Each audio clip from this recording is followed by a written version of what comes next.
Hello everyone. Today I am going to start your next part of the lesson, The Portrait of a Lady, written by Khushwant Singh. It will be our last part of this lesson.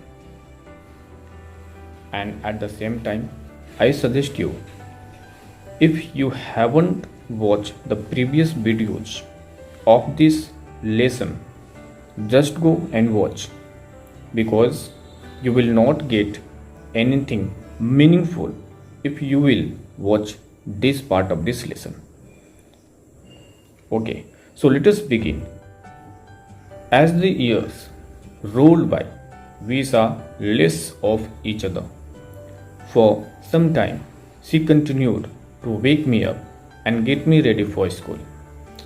Means that as the years passed in the city, their interaction reduced, and for some time she continued to wake him up and would get him ready for school.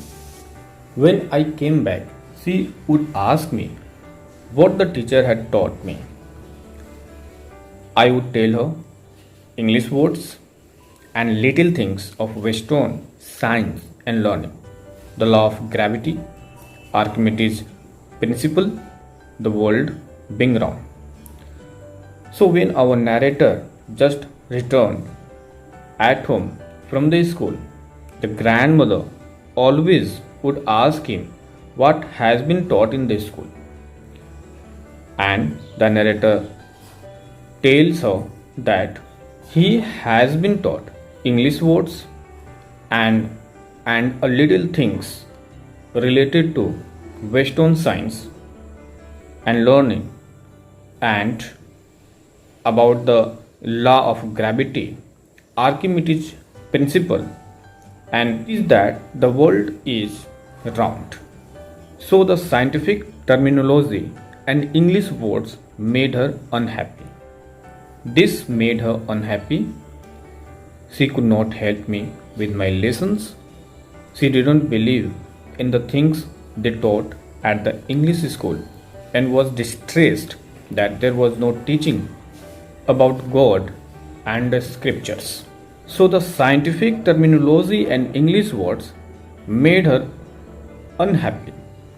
As she didn't know the language, she could not help him with the lessons, as his new school never taught him about God and religious scriptures. This made her sad. So she didn't approve of such an education that has been taught in the school. One day, I announced that we were being given music lessons. She was very disturbed. To her, music had lewd associations. Lewd associations means indecent or obscene. It was the monopoly of harlots and beggars and not meant for gentlefolk. She said nothing, but her silence meant disapproval. Harlots means prostitutes, gentlefolk means people of noble birth. So in these lines we have got that when she came to know that he was getting music lessons, it disturbed her. According to her, music was indecent and it was an art for the beggars and prostitutes and not for those belonging to decent families. She didn't like that he learned music, so she stopped talking to him. Okay students, it is our next paragraph on the screen. Let us read it. When I went up to university, I was given a room of my own. The common link of friendship was snapped. My grandmother accepted her seclusion with resignation. Now let us find out the difficult words and its meaning. Snapped means break suddenly and completely. Seclusion means the state of being private and away from the people.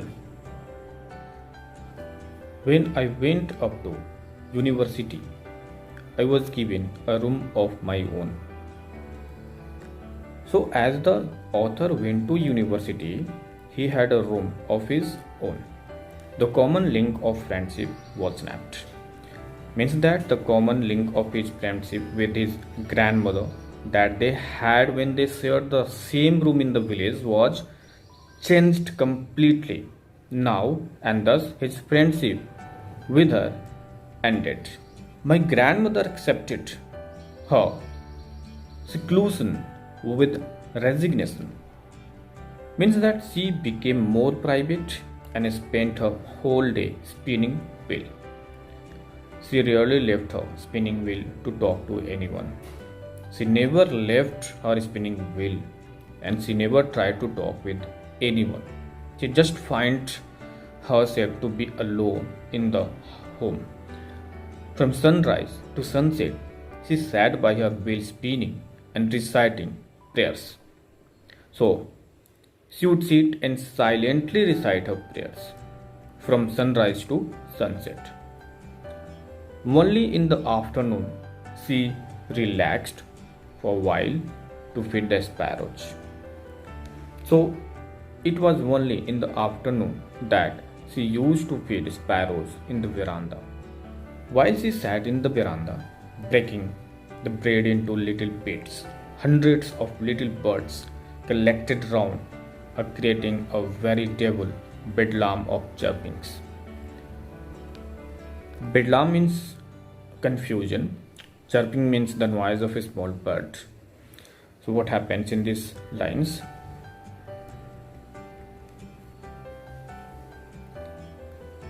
Breaking the bread into small pieces, she would feed hundreds of birds. The birds would gather round her. Some sat near her, some on her legs, some on her shoulders, and few on her head. That is, some came and perched on her legs, others on her shoulders. Some even sat on her head. She smiled, but never shooed them away. It used to be the happiest half hour of the day for her. Soothe means make a person or animal go away by shouting or saying so. So what happens? The birds would gather round her. Some sat near her, some on her legs, some on her shoulders, and few on her head. But she never should, but always smiled. She was the happiest in that half an hour during the whole day. When I decided to go abroad for further studies, I was sure my grandmother would be upset. I would be away for 5 years, and at her age, one could never tell. So, when the author decided to go abroad for further studies, he believed it would be the last time he would see her, as he would be gone for 5 long years. But my grandmother could. She was not even sentimental. She came to leave me at the railway station but didn't talk or show any emotion. Her lips moved in prayer. Her mind was lost in prayer. Her fingers were busy telling the beads of a rosary. So, students, as they all reached the station, she held him tightly, as the author thought that it will be last time that he was meeting with her grandmother, but he never find it. In spite of this, his grandmother reached the station with him. Even he just noticed that she was not in the sentimental mood. Only she came to leave him at the railway station. However, she didn't talk or show any emotion to the narrator. She only moves her lips in prayer, and her mind was lost in prayer. Her fingers were busy telling the beads of her rosary, and the narrator just find out that her fingers were busy telling the bits of her rosary. Silently, she kissed my forehead. And when I left, I cherished the moist imprint as perhaps the last sign of physical contact between us. Cherished means hold something dear. Moist means weight. Imprint means impression or stamp. So what happens? As they all reached the station, she held him tightly and kissed his forehead. He thought it was the last physical contact with her. The weight impression of her hand was dear to him. After 5 years, I came back home and was met by her at the station. She didn't look a day older. When the narrator came back after 5 years, she came to meet him once again at the railway station. She still had no time for words, and while she clasped me in her arms, I could hear her reciting her prayers. Even on the first day of my arrival, her happiest moments were with her sparrows, whom she fed longer, and with frivolous rebukes. Frivolous means not having any serious purpose. Rebuke means disapproval of something or someone. So frivolous rebukes means light-hearted scoldings. So what happens, students? When he came back after 5 years, she came to meet him at the railway station. She looked just the way she did 5 years ago, not a day older. She held him again in her arms and was still reciting her prayers. And most of the time, she used to spend with the dear sparrows, whom she used to feed with a frivolous rebukes, means that a light-hearted scoldings. And also he noticed that on the first day of his arrival that only sparrows would make her happy. In the evening, a change came over her. She did not pray. She collected the women of the neighborhood, got an old drum, and started to sing. So, an evening, she did not follow her regular routine of praying. She collected a few women from the neighborhood and got a drum and started singing with them. For several hours, she thumped the sagging skins of the dilapidated drum and sang of the homecoming of warriors. She thumped the ruined part of the drum and sang along. We had to persuade her to stop to avoid overstraining. That was the first time since I had known her that she didn't pray. So the whole family persuaded her to stop as she might get ill due to exhaustion. The next morning, she was taken ill. It was a mild fever. The doctor told us that it would go. But my grandmother thought differently. So the next morning, she fell ill. It was a mild fever, and the doctors told them that it would go away, but she took it differently. She told us that her end was near. She said that since only a few hours before the close of the last chapter of her life, she had omitted to pray. She was not going to waste any more time talking to us. So, according to her, she would die soon as her end was near. She started chanting prayers as she didn't want to waste her last hours in talking to anyone. We protested, but she ignored our protests. She lay peacefully in bed, praying and telling her beads. The family protested, tried to stop her, but she lay peacefully on her bed, chanting prayers and doing her beads. Even before we could suspect, her lips stopped moving and the rosary fell from her lifeless fingers. A peaceful pallor spread on her face, and we knew that she was dead. Suddenly, what happens? She stopped and the rosary fell from her lifeless fingers. A calm, pale appearance spread on her face, and she was dead.